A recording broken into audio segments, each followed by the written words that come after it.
بسم اللہ الرحمن الرحیم. کشمیر ڈیجیٹل کے ساتھ میں ہوں سید عارف بہار. ناظرین، بھارت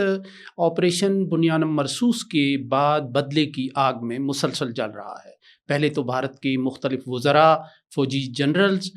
اس بدلے کی اس آگ میں جلتے ہوئے نظر آ رہے تھے اپنے بیانات کے ذریعے اور اپنی حکمت عملی کے ذریعے. اب نریندر مودی نے بھی دو ٹوک انداز میں کہہ دیا ہے کہ وہ پاکستان سے بدلہ لیں گے، جس کا مطلب یہ ہے کہ بھارت ابھی اپنے عزائم اور ارادوں سے باز نہیں آیا. ایک طرف تو بھارت کی یہ حکمت عملی ہے کہ وہ پاکستان پر جارحیت مسلط کرے، تو دوسری طرف خود بھارت کے جو قبضے میں کشمیر ہے اس کی مختلف اکائیوں کے درمیان ایک بے چینی سی پیدا ہوتی نظر آ رہی ہے. بالخصوص مقبوضہ کشمیر کے مختلف علاقوں میں احتجاج کی لہریں بلند سے بلند تر ہوتی جا رہی ہیں. بھارت کے عزائم ارادوں کے حوالے سے اور اس خطے میں ابھرتی ہوئی جو صورتحال ہے اور جنگ کا جو ممکنہ منظرنامہ ہے اس پر بات کرنے کے لیے آج ہمارے ساتھ مہمان ہیں قرۃ العین شبیر، جو سس آزاد کشمیر، جو آزاد کشمیر کا ایک معروف تھنک ٹینک ہے، اس میں ریسرچ آفیسر اور پی ایچ ڈی اسکالر کے طور پر اپنا کام کر رہی ہیں. قرۃ العین، بہت شکریہ آپ کی تشریف آوری کا. کیا کہیں گی یہ جو منظرنامہ بن رہا ہے کہ ایک دفعہ ہزیمت اٹھانے کے بعد بھارت کی جو قیادت ہے ایک بار پھر جنگ کے شعلوں کو اور جنگ کے ماحول کو بنانے کی کوشش کر رہی ہے، شعلوں کو ہوا دینے کی کوشش کر رہی ہے، تو کیا ہمیں تیار رہنا چاہیے؟ آپ سمجھتی ہیں کہ یہ ایک حقیقی خطرہ ہے یا محض گیدڑ بھبکیاں ہیں؟ سب سے پہلے تو بہت شکریہ، آپ نے مجھے پروگرام میں بلایا. دیکھیے، بھارت اور کا نے جس طرح سے شکست کھائی ہے، یہ جو ابھی مئی میں انڈیا پاکستان جو کا مارکا ہوا اس میں جس قسم کی ہیوملیشن، انٹرنیشنل ہیوملیشن بھارت نے فیس کی ہے، تو وہ اس ہیوملیشن کو اتنی آسانی سے تو برداشت نہیں کرے گا. یقیناً وہ ایسے مزید اقدامات اٹھائے گا جس سے وہ پاکستان پہ یا ریجن پہ اپنی ڈومیننس جو ہے اس کو ظاہر کرنے کی کوشش کرے گا. کیونکہ یہ جو مارکا ہوا ہے اس کے بعد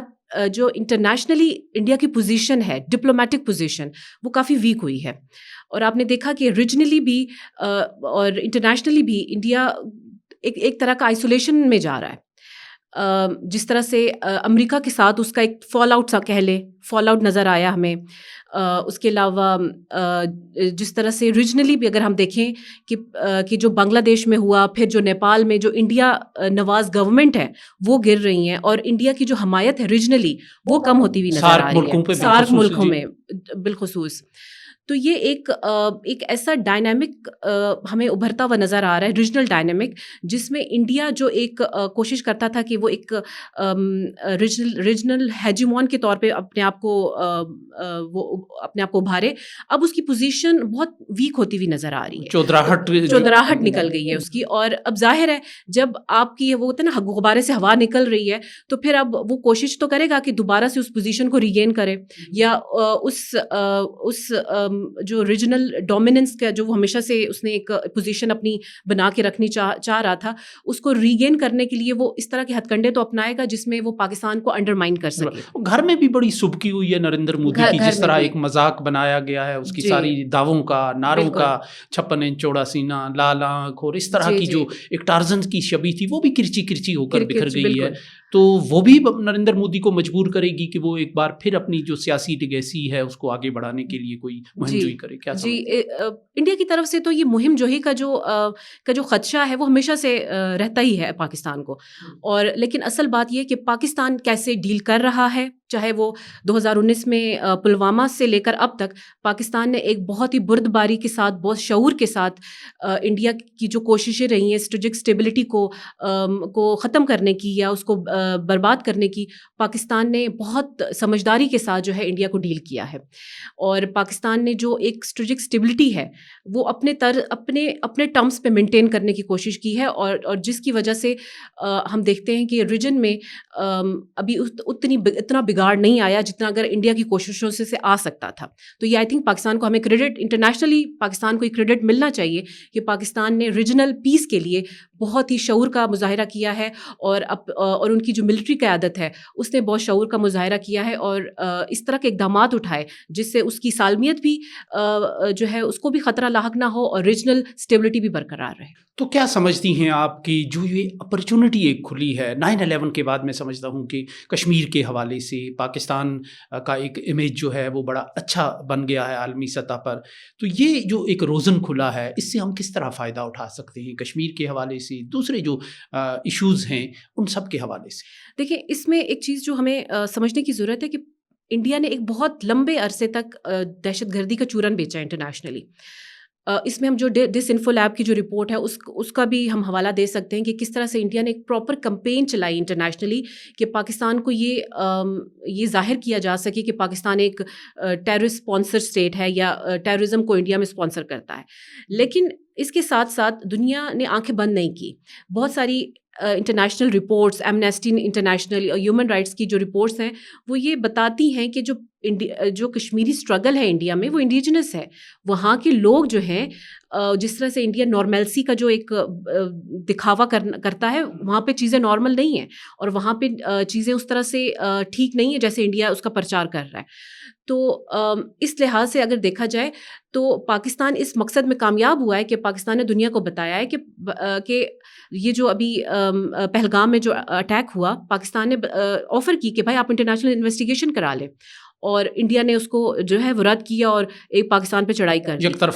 طرفہ. تو انٹرنیشنلی اس چیز کو جو ہے وہ کچھ صحیح نہیں سمجھا گیا. انٹرنیشنلی آئی تھنک انڈیا اس دفعہ جو ہے انڈیا کا یہ چورن جو ہے وہ نہیں بک سکا ٹیررزم کا کہ دہشت گردی پاکستان کی طرف سے کی جاتی ہے. یہ نیریٹو جو ہے نا انٹرنیشنلی وہ کمزور ہوتا ہوا اب نظر آ رہا ہے اور دنیا کو سمجھ آ رہی ہے کہ جو کشمیر میں ہو رہا ہے وہ کشمیر کے حقوق کی جنگ ہے، وہ کشمیر کی آئیڈینٹی کی جنگ ہے، وہ کشمیر کی خود مختاری کی جنگ ہے اور وہ کشمیری لڑ رہے ہیں.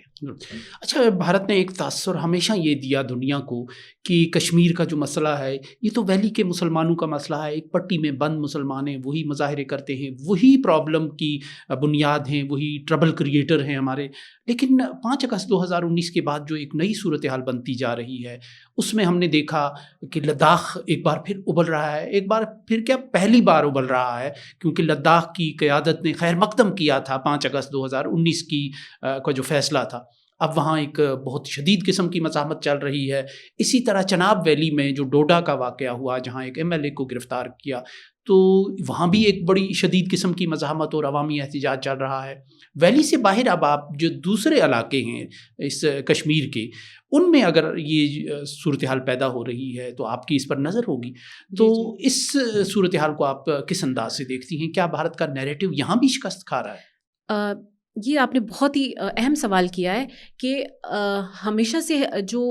انڈیا نے جو پورٹرے کیا ہے، جس کا پرچار کیا، وہ یہ ہے کہ جی مسئلہ صرف کشمیر ویلی کا ہے اور مسلمانوں کا ہے اور اس کشمیر ایشو کو ایک مسلمان اور ہندو والا ایشو بنا کر پیش کیا، کمیونل قسم کا اس کو ٹچ ہمیشہ سے دیا. لیکن اب اگر آپ 2019 سے لے کر اب تک اگر آپ دیکھیں تو لداخ میں جب 370 ریووک کیا گیا تو لداخ میں اس وقت جو ان کے جو سونم وانگچو تھے، جو ان کا ایک طرح کے لیڈر سمجھ لیں یا فیس سمجھ لیں، لداخ پوسٹر بوائے سمجھ لیں، انہوں نے اس کو ویلکم کیا. لیکن پھر پچھلے 3 سال سے وہ مسلسل یا تو ہنگر اسٹرائک پہ ہیں، بھوک ہڑتال کر رہے ہیں یا کسی نہ کسی طریقے سے اپنا پروٹیسٹ ریکارڈ کرا رہے ہیں. اب اس کی وجہ کیا ہے؟ اس کی وجہ یہ ہے کہ جو پرومسز انڈین گورنمنٹ نے ان کے ساتھ کیے تھے وہ پورے نہیں ہو سکے اور ان میں سب سے امپورٹنٹ پرومس تھا کہ ان کو اسٹیٹ ہوڈ دی جائے اور ان کو اپنا لیجسلیچر دیا جائے کہ وہ اپنے جو لوگ ہیں وہ خود الیکٹ کر کے جو ہے وہ فیڈرل میں بھیجیں یا اپنے لوکل گورنمنٹ، ان کی اپنی لوکل گورنمنٹ ہو جس میں ان کے اپنے ریپرزینٹیٹیوز ہوں. اب یہ جب یہ پرومسز یا یہ جو وعدے پورے نہیں ہو سکے تو اب وہاں پہ جس قسم کی ایک ریزینٹمنٹ، جس قسم کا ایک جسے کہتے ہیں نا غصہ پایا جاتا ہے، یہاں پر بھی ایک جنزی ریولیوشن ہمیں نظر آ رہا ہے کہ جو یوتھ ہے، جو نوجوان نسل ہے وہ اٹھ کھڑی ہوئی ہے. اور ابھی یہ جو بدھ اکثریت کا علاقہ ہے اور یہ بالکل، اور یہ لے کا جو ہے وہ لداخ اور جو لیہ کا ایریا یہ وہاں پہ یہ واقعہ پیش آیا کہ پہلی دفعہ ان کی ہسٹری میں, جو کہ آپ کو پتہ ہے بدھسٹ ایک پیس لونگ لوگ ہوتے ہیں اور وہاں پہ وائلنس اتنا ہمیں نظر نہیں آتا کیونکہ ان کے ریلیجن میں یا ان کی سوچ جو ہے ہوتی ہے وہ بہت نان وائلنٹ ہوتی ہے. لیکن یہاں پہ ان کی پولیٹیکل ہسٹری میں پہلی دفعہ ایسا ہوا ہے کہ 4 لوگ جوان لوگ جو ہیں ان کو مار دیا گیا اور بہت سارے زخمی بھی ہوئے. اب یہ اتنا بڑا واقعہ ہے لداخ کی پولیٹیکل ہسٹری میں کہ جس کو نظر انداز نہیں کیا جا سکتا, اور یہ اس چیز کو ظاہر کر رہا ہے کہ 370 کے بعد کے آفٹر شاکس ہیں, اور 370 ہٹا کے انڈین گورنمنٹ نے اپنے لیے ایک پینڈورا باکس کھول دیا. اور جس قسم کے پرومسز انہوں نے کیے تھے کہ جی جب یہ 370 ہٹے گا تو بہت خوشحالی آئے گی, دودھ اور شہد کی نہریں بہیں گی, دودھ اور شہد کی نہریں, ایسا تو نہیں ہوا. جبکہ ان امپلائمنٹ جو ہے وہ لداخ میں 25% سے زیادہ ہے, جو کہ بہت ہائی ہے. اور ان کو جو اسکیجول 6 جو ان کا کانسٹیٹیوشن کا حصہ ہے کہ ان کو جو پروٹیکشن ان کو چاہیے تھی یا وہ جو مانگ کر رہے ہیں فیڈرل نے ان کو دینے سے انکار کر دیا ہے. تو اس سے یہ ظاہر ہوتا ہے کہ جو بی جے پی کے پرومسز تھے وہ صرف کھوکھلے تھے, اور وہ ایک کمیونل اس کی بیس پہ جو ہے وہ ڈیوائڈ اینڈ رول والا ان کی پالیسی تھی. اب ان لوگوں کو نظر آ رہی ہے, اور اب دیکھنا یہ بہت انٹرسٹنگ ہوگا کہ ہم دیکھیں گے کہ مزید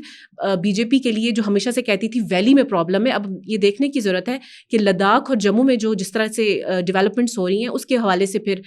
بی جے پی کا کیا موقف ہے. تو آپ کیا سمجھتی ہیں اسٹریٹجیکلی اس کی کیا اہمیت ہے کہ لداخ تو بالکل چین کے ساتھ اس کی سرحد ملتی ہے, بھارت افورڈ کر سکتا ہے وہاں اتنی انریسٹ؟ اسٹریٹجکلی جو ہے لداخ بہت امپورٹنٹ ہے انڈیا کے لیے. ایک طرف تو ویسٹ میں پاکستان ہے ایک, اور ایسٹ میں چائنا ہے.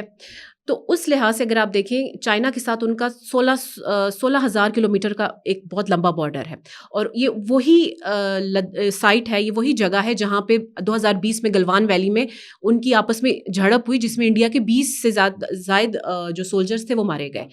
تو یہ اسٹریٹجکلی بہت امپورٹنٹ ہے. چائنا جو ہے پیش قدمی کر رہا ہے جی, اور ایک طرف ان کے پاس دوسری سائڈ پہ وہ جو ہے ان کی سرحد جو ہے وہ پاکستان سے ملتی ہے, اور پاکستان سے ان کے آئے دن جو ہے آپ کے سامنے جو تعلقات ہیں وہ اب تو بہت ہی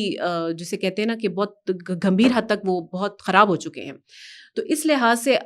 لداخ ان کے لیے اسٹریٹجکلی بہت امپورٹنٹ ہے, اور ایسے میں اس قسم کے انٹرنلی جو ان کے اندرونی مسائل کا اس طرح سے اجاگر ہو جانا اور اتنے سنگین صورت اختیار کر لینا, یہ انڈیا کے لیے ایک لمحہ فکریہ ہے کہ انہوں نے جو انٹرنلی لوگوں کو 370 کا چورن بیچ کے کہ یہ ہٹے گا تو خوشحالی آئے گی, یہ لوگ اب اس کو بائی نہیں کر رہے ہیں. اس کو لوگ جو ہیں وہ اب ان کو سمجھ آ رہی ہے کہ یہ انڈیا کا صرف ایک دعوے تھے, حقیقت اس سے بہت مختلف ہے. تو یہ 2 محاذ کھل گئے انڈیا کے لیے, انٹرنلی بھی اور ایکسٹرنلی. ٹھیک, یہ تو ان علاقوں کی بات ہے کہ جو کشمیر کے جو اصل جہاں مسئلہ ہے, جہاں تحریک چل رہی ہے اس سے باہر کے. اب جو کشمیر ہے, ویلی ہے, وہاں ایک حکومت بھی بن گئی ووٹ سے, عمر عبداللہ اور پرو انڈیا ہے وہ علی اعلان, اس پر بھی بھارت اعتماد نہیں کرتا. اور میر واعظ صاحب جو دوسرے سینٹیمنٹ کو ریپریزنٹ کرتے ہیں, ابھی تک 5-6 سال گزرنے کے باوجود ان کو مسلسل ہیلوں بہانوں سے نظر بند رکھا جاتا ہے, ان کو جمعہ کا خطبہ دینے کی اجازت نہیں ہے. تو یہ جو خوف بھارت کا ہے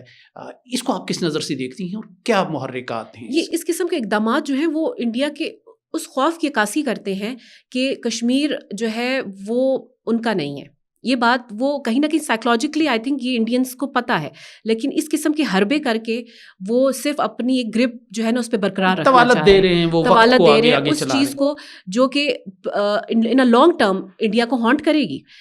کشمیر کے مسائل کو اگر وہ اس طرح سے حل کرنا چاہیں گے زور زبردستی سے, تو یہ کتنے عرصے تک سسٹینیبل ہے یہ انڈیا کو بھی پتہ ہے. اس لیے آئی تھنک انڈیا کے لیے بہتری تو یہی ہے کہ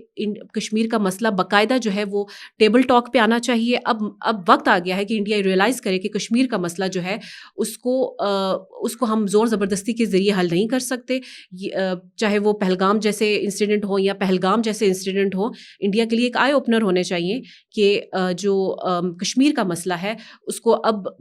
اس کو تمام اسٹیک ہولڈرز کو بٹھا کے جو ہے اب بات کرنے کا وقت آ گیا ہے. اس کے سوا کوئی چارہ نہیں ہے. بہت بہت شکریہ قرۃ العین شبیر. ناظرین, قرۃ العین شبیر ہماری مہمان تھیں جنہوں نے ایک پوری ایک گلوبل سچویشن پہ بھی بات کی, اور جو ریجنل اس وقت ایک کشیدگی کا ماحول بن رہا ہے اس پر بھی اپنی ماہرانہ رائے دی. اس کے ساتھ ہی اجازت دیجیے. اللہ نگہبان.